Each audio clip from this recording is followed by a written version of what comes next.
I'm sure most people are unaware of this, but we have entered an era where doing your own research has been fundamentally redefined. For the average person, research no longer involves looking at primary data, reading a full transcript, or cross-referencing sources. Instead, it has become a form of social scanning. Think about your own behavior for a moment. You open a video or an article, but before the information even has a chance to settle in your mind, your thumb is already moving. You scroll past the content and head straight for the comments. You aren't looking for facts, you are looking for the reaction to the facts. And this is what we call social proxying. In this environment, the comment section acts as a mental filter.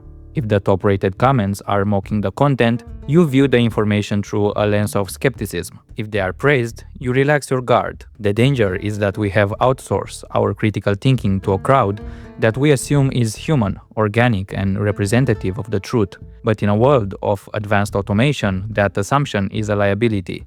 You aren't just reading comments, you are being calibrated. You think you are researching, but you are actually just checking for permission to believe. To understand why this works, we have to look at the hardware your brain is running on. Evolutionarily speaking, we are consensus-seeking animals. In fact, for 99% of human history, being an outcast was a literal death sentence. If your tribe decided to move south and you insisted on going north, you didn't just have a difference of opinion. You died. And so, our brains developed a powerful mechanism known as social proof. It is a cognitive shortcut designed to save energy. If everyone in your group is running away from a sound in the bushes, your brain doesn't stop to analyze the frequency of the sound or the probability of a predator. It signals you to run. Agreement, therefore, was survival. In the 21st century, this survival instinct has been hijacked. In fact, it was the focus of intensive study for decades following the end of the Second World War. Modern tribes are now digital, and the majority is often manufactured. When you see a comment with 1000 likes, your ancestral brain registers that as a tribal consensus. It triggers a biological safety response that makes you far more likely to adopt that viewpoint. We call this the cognitive misery effect. The brain would rather adopt a popular lie than spend the massive amount of calories required to investigate a lonely truth lost in a sea of spam and divisive comments. This is the foundation of cognitive warfare, and the goal isn't to change your mind, it is to trigger your instinct to belong. Let's look at a concrete example of this in action. Take a look at the recent game theory lecture by Professor Jiang. On the surface, it looks like standard academic content modeled after Peterson or the late Michael Theurgy, one of my favorite professors who delivered lectures online. If we analyze the symbols and signs that Jiang employs, we see a masterclass in subversive manipulation. First, notice the setting. It is a classroom. There is a whiteboard, a map, and a person claiming to be a professor. And I'm not a professor. I'm not a professor. But I never said I was a professor. It's the internet who called me professor. Hold on. Hi YouTube, this is Professor Jiang. Hi YouTube, this is Professor Jiang. Professor Jiang here. Professor. This triggers authority bias. From the time we are 5 years old, we are trained to sit quietly and receive truth from a person in this specific environment. By using this aesthetic, Jiang isn't just giving a speech, he's performing education. This lowers your logical defenses because your brain categorizes the content as learning rather than persuasion. Second, look at the branding. Game theory. This is a very sneaky linguistic hijack. In its legitimate form, game theory is the mathematical study of strategic decision-making between rational actors used to predict outcomes in economics and biology. Here, however, it is used as a coat of paint to provide a sense of objective certainty to a geopolitical narrative that is definitely uncertain. It makes the audience feel like they are solving a puzzle rather than being fed an ideology. By stripping away the math and keeping the label, Jiang uses the prestige of science to mask his propaganda.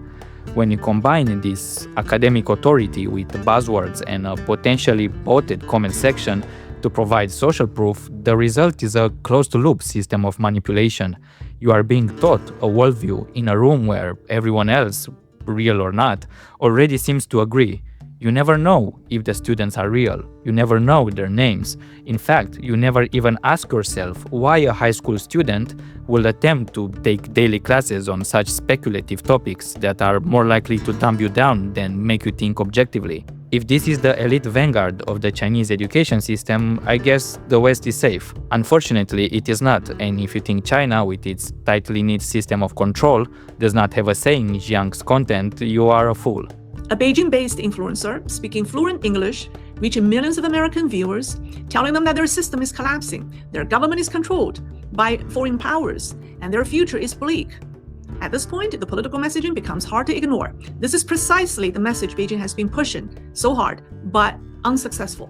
Yet now you have a professor delivering it as an expert, as a Canadian Chinese.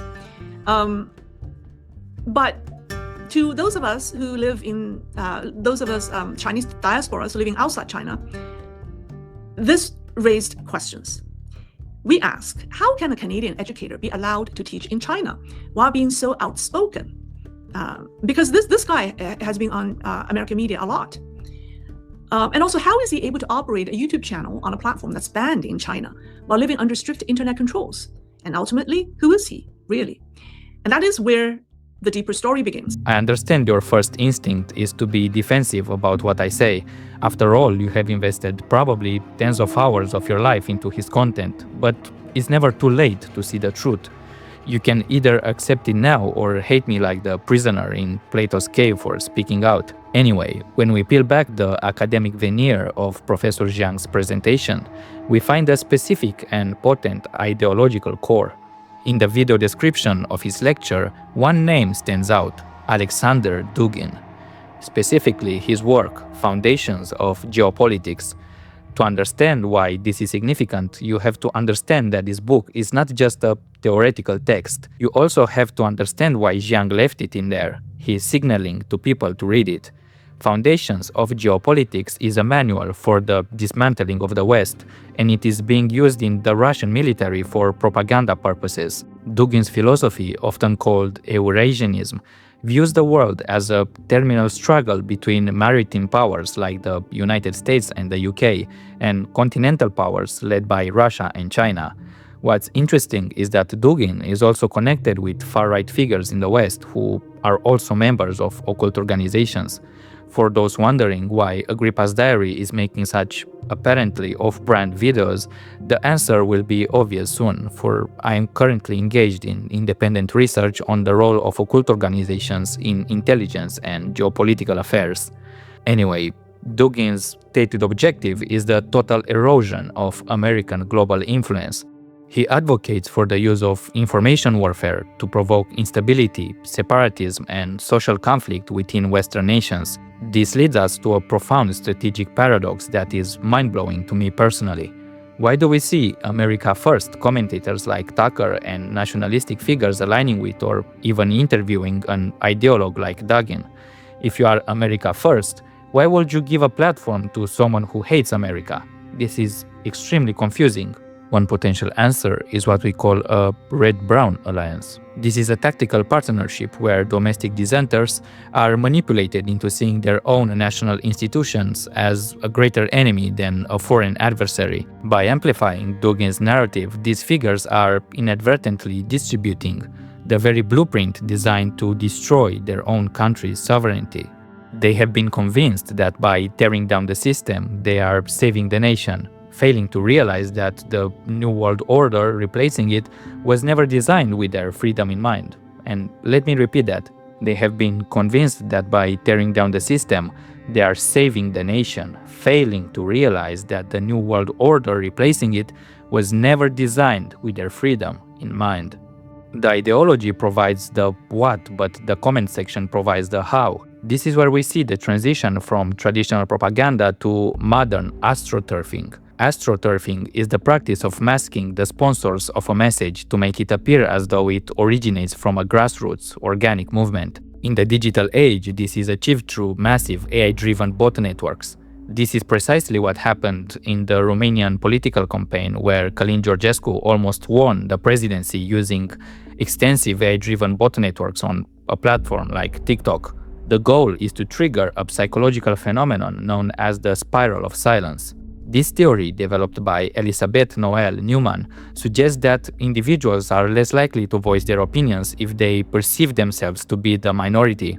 Imagine you enter a comment section and see 10,000 likes on a comment that expresses a sentiment that feels wrong to you. Because your brain is wired for tribal survival, you feel an immense pressure to stay quiet. You think, if everyone else sees it this way, maybe I'm the one who is missing something. This sounds very Orwellian. Nobody wants to say to themselves that they are the one who is paranoid, the conspiracy theorist, and the one who supports the system. I am also very critical of the system, but I fight for accountability and punishing corruption, not the destruction of institutions. These are two different things. The truth is that most of us have never seen war or anarchy, and I pray that we never do. It's easy to be a keyboard warrior who takes no accountability for the things that you write, but hard to be a soldier in the trenches hunted by Russian drones.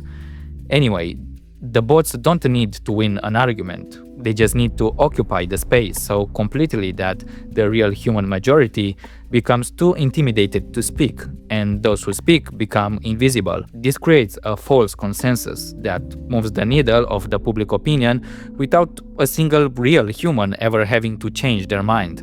We have to accept a new reality. The primary territory of modern warfare is no longer physical. It is the space between your ears. This is the age of cognitive warfare.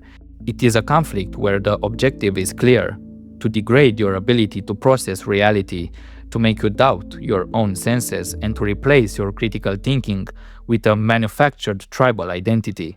Winning this war does not require you to become an expert in geopolitics. It requires you to reclaim your agency. The hijack only works when you are a passive consumer of social proof. To redress yourself, you must learn to recognize the trigger cues. So the next time you find yourself scrolling down to see what other people are saying or thinking, just stop. Form your own hypothesis first. Evaluate the content, watch it till the end, and ask yourself why you are even watching it in the first place. Chances are you have already been programmed. This is the very definition of manipulation. In 2026, the most effective act of rebellion isn't a protest or a post on social media.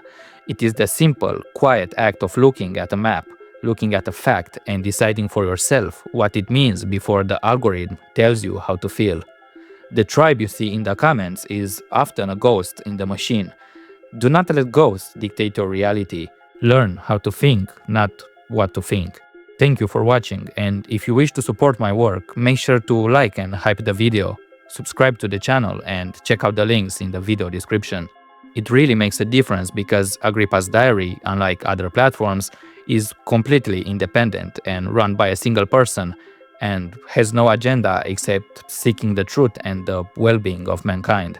With that being said, I wish you all a great rest of your week, including those who disagree with me.